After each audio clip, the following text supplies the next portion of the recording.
L'hebdo politique. Bonsoir et bienvenue dans ce nouveau numéro de l'hebdo politique. Nous sommes ensemble pendant 30 minutes et ce soir, mon invité est Béatrice Piron, députée des Yvelines.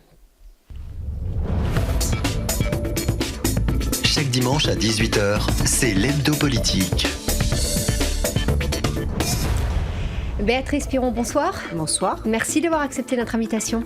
Vous êtes née le 30 août 1965, vous avez donc 52 ans, diplômée de l'école polytechnique féminine, vous êtes ingénieure pendant de nombreuses années, même enseignante à Tokyo durant 3 ans. De retour en France, vous avez créé une agence de services de maintien à domicile. En juin dernier, vous vous présentez aux législatives sous l'étiquette de La République En Marche. Vous serez élu face au maire du Chesnay, Philippe Briot, et vous succédez à Henri Guénaud. À l'Assemblée nationale, vous êtes membre de la Commission des affaires culturelles et de l'éducation. L'hebdo politique, Véronique de la Maisonneuve.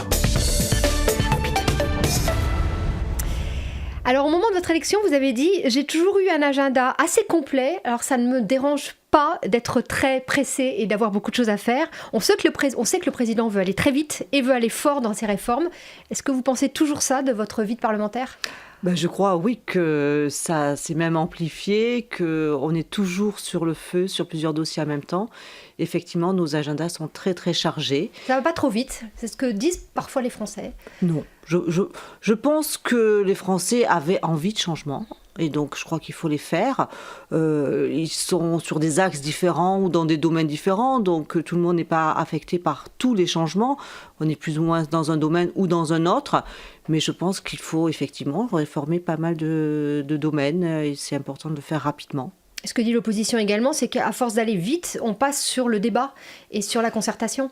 Non, pas du tout. J'ai l'impression vraiment qu'on passe beaucoup d'heures dans l'hémicycle à débattre et que si certes on a des projets de réformer un petit peu les modes de débat et le fonctionnement du Parlement, c'est pour justement éviter des répétitions, parce qu'aujourd'hui le même texte passe en commission, passe une première fois à l'Assemblée, part au Sénat, revient à l'Assemblée, et donc il nous est arrivé à maintes reprises d'entendre 3 fois exactement les mêmes motions de rejet, les mêmes motions de renvoi en commission, les mêmes amendements. Et dans la mesure où ils ont été rejetés une première fois, une deuxième fois, je ne comprends pas pourquoi il faut encore passer du temps pour le rejeter une troisième fois. Donc cette réforme constitutionnelle est utile pour vous ? Oui, je pense, oui. Alors parmi les réformes donc, engagées par Emmanuel Macron, on va en parler de certaines, et certaines qui rencontrent de sérieuses oppositions. Alors notamment la réforme de l'assurance chômage, c'est il y a quelques mois, et le fameux contrôle des chômeurs qui va être renforcé. Est-ce que c'est pas un peu pour stigmatiser encore les sans-emploi et surtout les rayer des chiffres et donc faire baisser ces chiffres ? Non, je ne pense pas que c'est pour stigmatiser, parce que les gens, je ne comprends pas pourquoi ils se sentiraient coupables de quoi que ce soit. Les gens qui sont au chômage, qui cherchent un emploi et qui ont envie d'en trouver un, ne seront pas sanctionnés.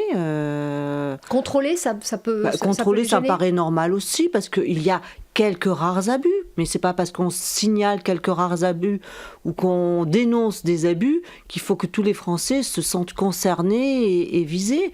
Des émissions de télévision ont montré parfois des reportages sur des chômeurs qui passaient une année en Thaïlande et qui arrivaient à s'actualiser en prétendant rechercher du travail et en vivant en Thaïlande. Je pense que ce sont quelques rares cas très, très rares, mais qu'on ne peut pas se permettre de continuer dans cette voie-là. Autre réforme qui fait pas mal parler, celle de l'éducation nationale, oui. Notamment le baccalauréat en contrôle continu, c'est ce qui est sorti il y a quelques... En partie, on va parler de ça déjà.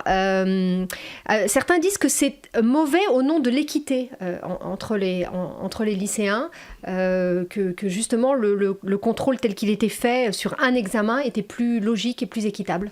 Je ne pense pas, parce que ces contrôles continus et notamment donc, les examens donc, de contrôle continu feront partie d'une base de données centralisée d'examens. Donc il y aura certes des tirages au sort des professeurs parmi une dizaine, une vingtaine d'exercices possibles, mais qui seront avec des plans de notation communs à tous les lycées de France. Donc j'imagine que quand on fasse l'exercice A ou l'exercice C, ils sont de la même difficulté et ils seront présentés dans différents établissements sans que ce soit une épreuve officielle annuelle sur table de fin d'année, mais ce sont les mêmes épreuves qui se passeront au centre des lycées en cours d'année et ça sera donc un meilleur suivi des performances de l'élève avec peut-être un peu moins de stress que sur une épreuve finale. Autre réforme, celle du collège, et notamment les classes bilingues. Certains disent aussi que ça va un peu renforcer l'élite, finalement, parce qu'il y a ceux qui vont être capables de suivre et d'autres pas. Non, je ne pense pas que ce soit une question d'élite, ou de manière, on n'est pas avec une étiquette élite, hein, donc on peut être bon élève, plus ou moins bon élève, mais quelles que soient nos origines sociales, donc des élèves choisiront ces classes-là, ils viendront de tous milieux sociaux, et d'ailleurs ce qu'on encourage et ce qu'on essaye de faire, c'est de positionner ces classes dans des zones parfois un petit peu difficiles, donc pour pouvoir permettre à des jeunes élèves qui ont parfois des bons résultats, y compris dans des zones difficiles, et d'attirer également des élèves peut-être un petit peu plus bourgeois ou de classes plus bourgeoises qui viendront dans ces établissements et qui rajouteront de la mixité sociale. Sur l'éducation, toujours, j'ai lu que vous aviez dit que l'école et le numérique doivent être liés. Oui, je fais partie d'une mission d'information actuellement donc sur l'école dans la société du numérique. Le numérique, aujourd'hui, fait partie de notre vie. Donc, on ne peut pas continuer à travailler sur des programmes scolaires, sur des examens et sur des objectifs qui ont été établis il y a 50 ans. On est en retard en France ? Je crois qu'on n'est pas en avance, oui, effectivement. Oui. Et qu'il y a des choses à faire. Qu'est-ce qui vous semble urgent dans ce domaine ? Alors, bon... Il y a déjà le numérique qui est déjà rentré dans l'école. Voilà, par rapport au moment où moi j'ai passé mon baccalauréat, il existe des options aujourd'hui au niveau du baccalauréat, mais très peu d'élèves les prennent. En fin de compte, on est surpris en fin de compte du peu d'attractivité de ces options-là. Beaucoup de classes, notamment dans les Yvelines, ont des tablettes pour pouvoir travailler. Ça, c'est différent. Ça, ce sont des outils ou des moyens informatiques, mais qui ne sont pas... en fin de compte, des sciences de l'informatique. En fin de compte, c'est simplement... Vous voulez parler par rapport à un futur métier, par exemple. Voilà, qu'on utilise un papier ou qu'on utilise un écran pour afficher un texte, en fin de compte, c'est juste le moyen d'afficher un texte littéraire ou une carte de géographie ou peu importe. Donc, dans ce cas-là, les moyens matériels sont des moyens comme un autre, qu'on utilise de la craie, un tableau blanc ou un tableau numérique, c'est équivalent pour moi. Par contre, enseigner ce qu'est l'informatique, comment on code, comment on fait du codage. Donc ça, c'est quelque chose qu'on n'enseignait pas avant et qui n'est même souvent pas présent sur des feuilles de papier. Et on peut même enseigner du codage sur une feuille de papier. L'algorithmie, ça peut s'enseigner avec un papier et un stylo, sans ordinateur. Et donc ce sont ces nouvelles technologies qu'il est important de présenter aux élèves. Notamment dans les classes avant le bac, parce que ça se fait dans les études supérieures, évidemment. Alors, il y aura des petites notions, même des notions de codage, qui commencent à être enseignées dès l'école primaire. Vous aviez dit l'été dernier, lorsque avait été discutée cette loi sur la moralisation de la vie politique, que vous avez exprimé votre attachement à cette loi. Au nom de cette loi, est-ce qu'il ne faudrait pas que Gérald Darmanin et Nicolas Hulot quittent leur poste, au moins un temps, pour que la justice fasse son travail, et même s'ils sont innocents, pour le symbole, pour montrer que voilà, la vie politique doit être... comment dire, ne doit pas avoir ce type de problème sur les épaules lorsqu'on est ministre? Alors je pense que c'est très lourd et très difficile à supporter quand on est comme ça sous les feux des médias pour une accusation. Mais aujourd'hui, que je sache, ils ne sont pas mis en examen. Ce qui est clair, c'est que s'ils sont mis en examen et que la justice s'empare du dossier, ils démissionneront. Mais sauf que leur débat, leurs propos sont totalement maintenant gâchés par ces affaires. On leur pose toujours ces questions-là.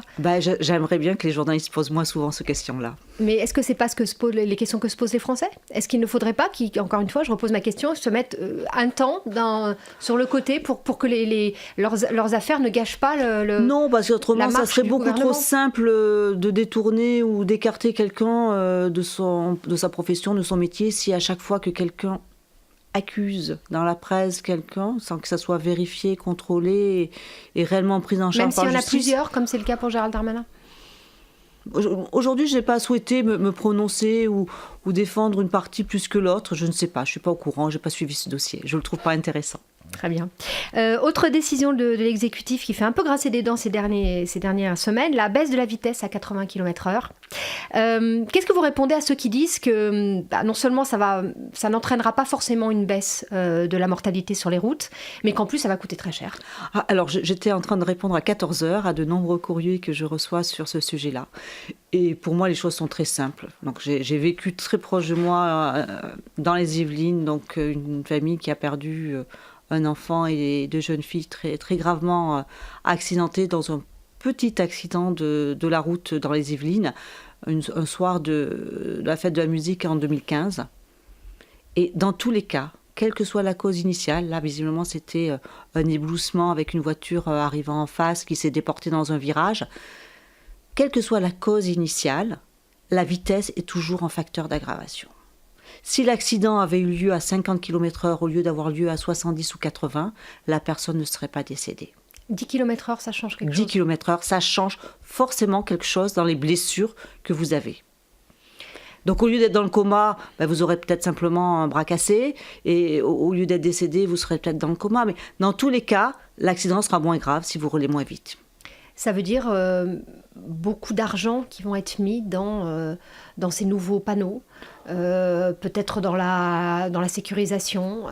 Voilà. Est-ce que c'est l'urgence en ce moment?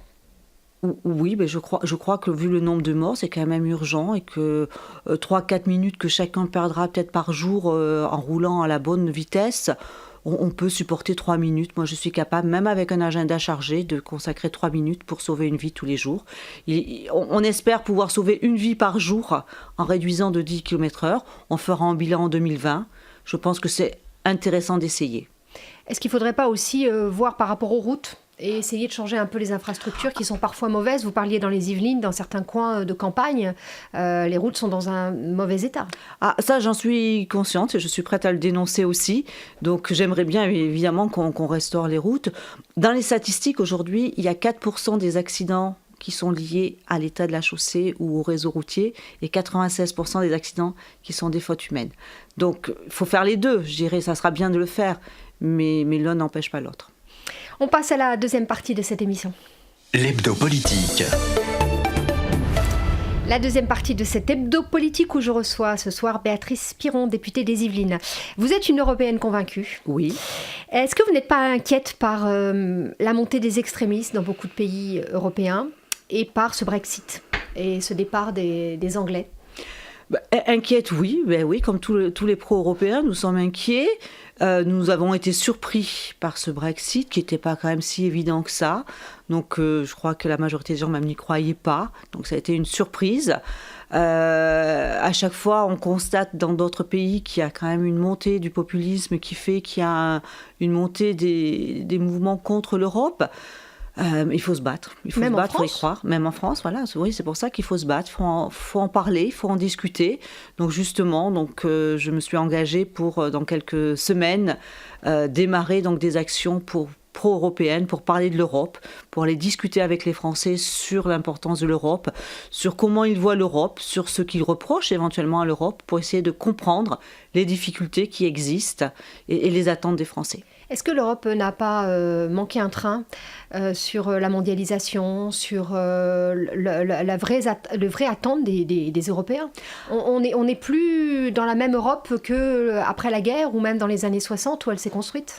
Alors peut-être que les choses ne se sont pas faites suffisamment vite ou de façon suffisamment importante et qu'aujourd'hui il y a un décalage entre justement ce qu'on attend de l'Europe et la situation. Je pense qu'on peut justement elle aussi, la réformer, l'adapter à nos attentes. Oui, il n'y a pas seulement à débattre, il faut la changer. Je pense qu'il y aura des choses à améliorer, effectivement. Oui. Et est-ce que vous êtes optimiste sur ce changement avec ce nouveau président, et notamment, par exemple, le couple franco-allemand?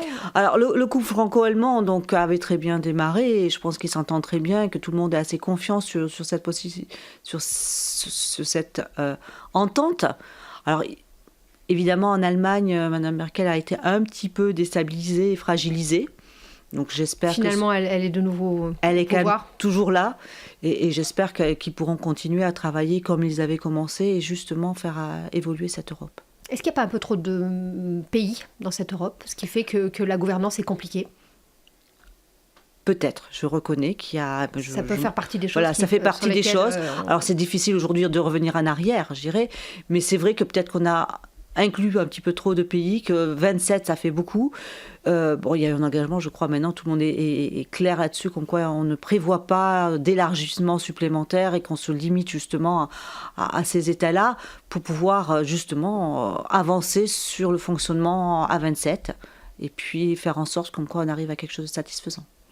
Alors, des sujets un petit peu plus locaux maintenant. Vous avez participé récemment à une réunion avec la CCI sur l'activité économique du département. Oui. Comment se portent les entreprises yvelinoises ? Je dirais que je ne suis pas une spécialiste de l'économie, ce n'est pas mon domaine de prédilection, donc je suis allée à cette réunion avec un grand nombre d'autres députés des Yvelines, on était tous ensemble.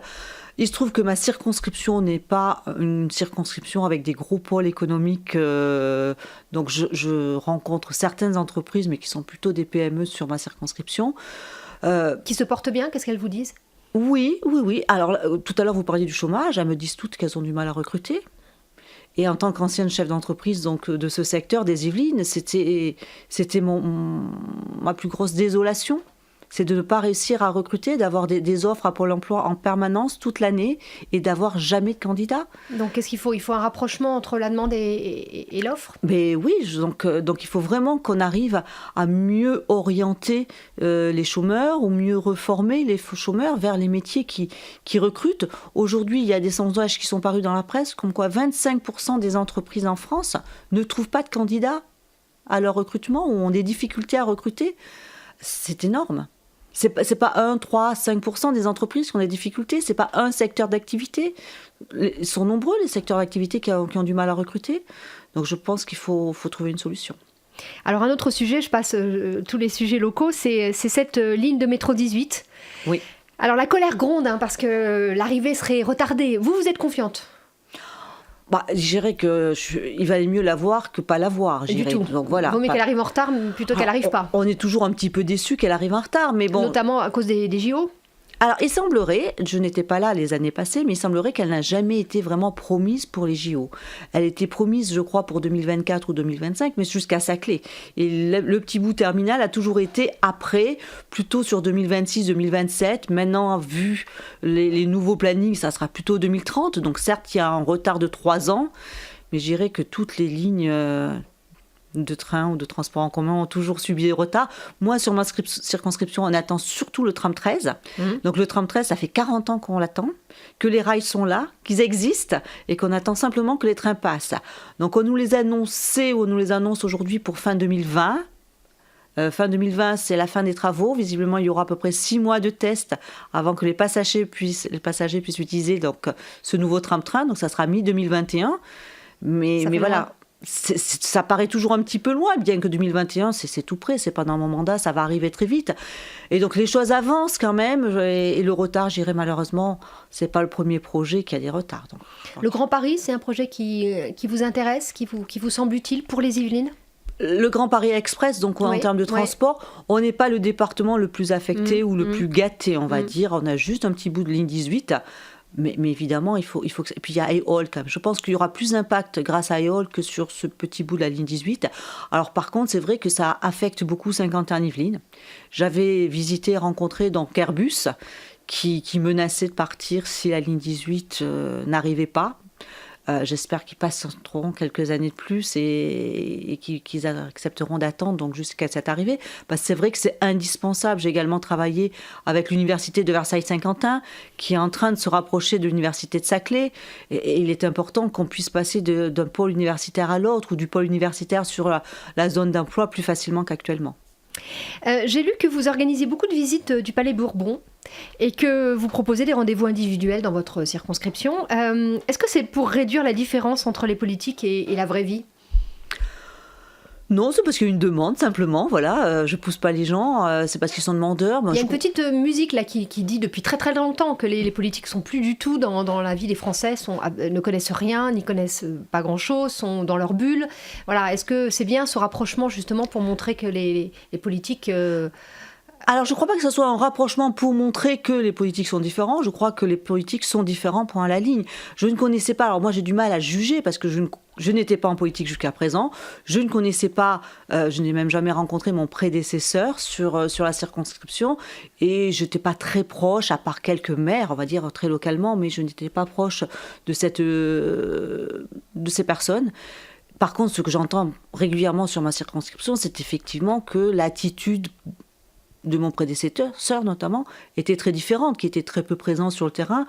Or moi, je vis ici, j'ai des relations, j'ai des connaissances, les gens viennent me voir et je ne me permettrai pas de leur refuser cet accès qu'ils demandent. Donc ça me paraît tout à fait naturel.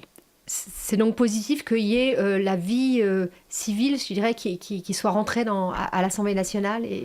Je pense que ça a de l'importance, non seulement dans les relations qu'on a avec nos concitoyens, mais également sur notre façon de travailler, sur notre façon d'évaluer les dossiers, de les juger.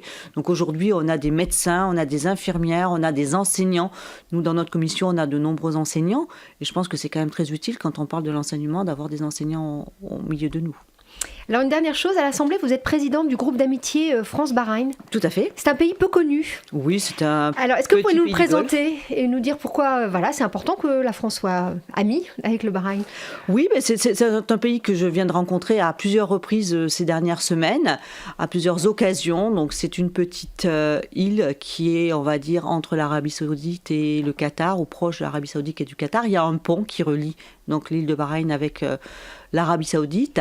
C'est un royaume, mais qui est un des pays, j'espère, ou j'ose dire, un petit peu le plus occidentalisé ou ouvert du Golfe, c'est-à-dire que les femmes ont droit de vote, ont droit de travailler, ne portent pas toutes le voile, du moins elles sont totalement libres de porter le voile ou le pantalon ou la mini-jupe comme elles le souhaitent.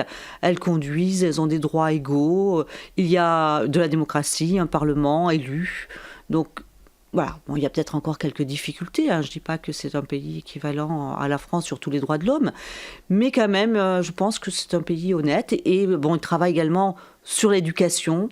Donc le roi du Bahreïn a distribué la semaine dernière donc à l'UNESCO, ou distribue depuis une dizaine d'années des prix sur le numérique à l'école, et ils sont très en avance par rapport à la France sur justement l'introduction des sciences numériques dans leurs écoles. La France est présente. On a des rapports, oui. On a des rapports, économiques. Il y a une ambassadrice qui est présente sur place. Il y a une chambre de commerce SCI qui a ouvert il y a une année, où il y a 170 adhérents. Donc effectivement, c'est.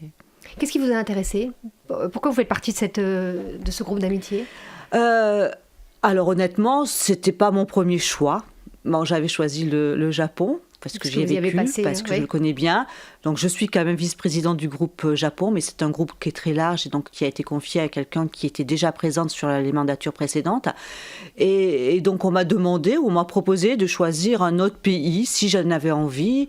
Et il restait une trentaine de pays que j'ai comparé un petit peu. Et j'ai choisi ce pays parce qu'il me semble important aujourd'hui de réconcilier, de rapprocher un petit peu la France de certains pays musulmans, parce que pour moi, il n'y a pas de difficulté à se rapprocher de gens musulmans qui sont honnêtes, qui n'ont pas de lien avec les terroristes, et donc pouvoir montrer justement que des pays musulmans n'imposent pas le voile à leurs femmes, ont une égalité des femmes et des hommes chez eux, et pour grâce aux actions qu'ils font dans leur pays, montrer un petit peu dans certains quartiers comme quoi l'image que certains musulmans de la France est fausse et que la religion ne l'impose pas. Dernière question, quels seraient vos souhaits pour cette année 2018 ? Quel projet vous souhaiteriez faire avancer dans votre circonscription ? Alors, déjà, ils sont nombreux, ils sont dans plusieurs domaines. On travaille un petit peu avec tout ce qui est agriculture et rapprochement donc des consommateurs de leurs producteurs, donc que tout le monde essaye d'aller vers une alimentation plus saine. Donc j'avais organisé des états généraux de l'alimentation donc à Saint-Nom-la-Bretèche, donc c'est un sujet qui me tient à cœur, avec la plaine de Versailles, la préservation de la plaine de Versailles. J'étais hier soir avec une réunion avec 11 de mes 13 maires. Nous avons également un petit peu discuté mobilité douce, pistes cyclables. Donc beaucoup commencent à subventionner des vélos électriques et à encourager le vélo électrique et reconnaissent que les pistes cyclables c'est bien. Donc j'espère qu'il y aura des nouvelles prochainement. J'ai un véhicule électrique, donc j'essaye aussi de de trouver quelques bornes de recharge électrique sur ma circonscription et des petites choses sur là. Puis en parallèle, je travaille sur l'éducation. Merci beaucoup, Merci Béatrice Piron, d'avoir été notre invitée ce soir. C'est la fin de cet hebdo politique. Vous pouvez retrouver cette émission en podcast audio et vidéo sur notre site internet. Bonne fin de soirée à tous et à dimanche prochain. Au revoir. Chaque dimanche à 18h, c'est l'hebdo politique.